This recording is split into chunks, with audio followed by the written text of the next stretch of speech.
অনিশ্চয়তায় জামায়াতের ১১ দলীয় জোট। নির্বাচনের হাওয়া বইছে দেশ জুড়ে, সময় যত ঘনিয়ে আসছে রাজনৈতিক দলগুলোর মধ্যে বাড়ছে উত্তেজনা।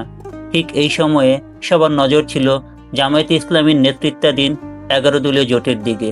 কথা ছিল এক সংবাদ সম্মেলনের মাধ্যমে তারা ঘোষণা করবেন তাদের বড় চমক, আসন সমঝোতার চূড়ান্ত তালিকা। কিন্তু শেষ মুহূর্তে দৃশ্যপট বদলে গেল।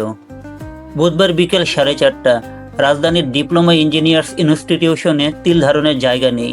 দেশি বিদেশি সংবাদ মাধ্যমের কর্মীরা অপেক্ষা করছেন জোটের আনুষ্ঠানিক ঘোষণার জন্য। কিন্তু হঠাৎ করে জানা গেল সেই বহু প্রতীক্ষিত সংবাদ সম্মেলন স্থগিত করা হয়েছে। জামায়াতে ইসলামের সহকারী সেক্রেটারি জেনারেল এবং 11 দলীয় জোটের সমন্বয়ক ডক্টর হামিদুর রহমান আজাদ বলেন, অনিবার্য কারণবশত এই সিদ্ধান্ত নেওয়া হয়েছে। যদিও ঘোষণাটি স্থগিত করা হয়েছে, তবে ভেতর থেকে যে তথ্য পাওয়া যাচ্ছে তা বেশ চাঞ্চল্যকর। সমঝোতা অনুযায়ী জামায়াতে ইসলামী একাই লড়ার প্রস্তুতি নিচ্ছে 190টি আসনে, তাদের চিরচেনা দাঁড়িপাল্লা প্রতীক নিয়ে। জোটের দ্বিতীয় বৃহত্তম শক্তি হিসেবে ইসলামী আন্দোলন বাংলাদেশ পেতে পারে 45টি আসন, যাদের প্রতীক হাত পাখা। এছাড়া এনসিপি শাপলাকলি প্রতীক নিয়ে লড়বে 25 থেকে 30টি আসনে।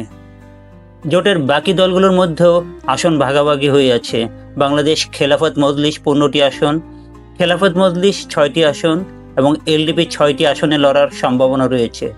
ছোট দলগুলোর মধ্যে এবি পার্টি ও বিডিপি 2টি করে আসন এবং খেলাফত আন্দোলন, নেজাম ইসলাম পার্টি ও জাগপা 1টি করে আসন পেতে পারে বলে সূত্র জানিয়েছে। আসন ভাগাভাগি প্রায় চূড়ান্ত থাকলেও কেন এই শেষ মুহূর্তের স্থগিতাদেশ?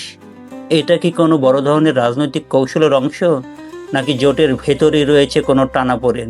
এই প্রশ্নগুলি এখন ঘুরপাক খাচ্ছে রাজনীতির অন্দরমহলে।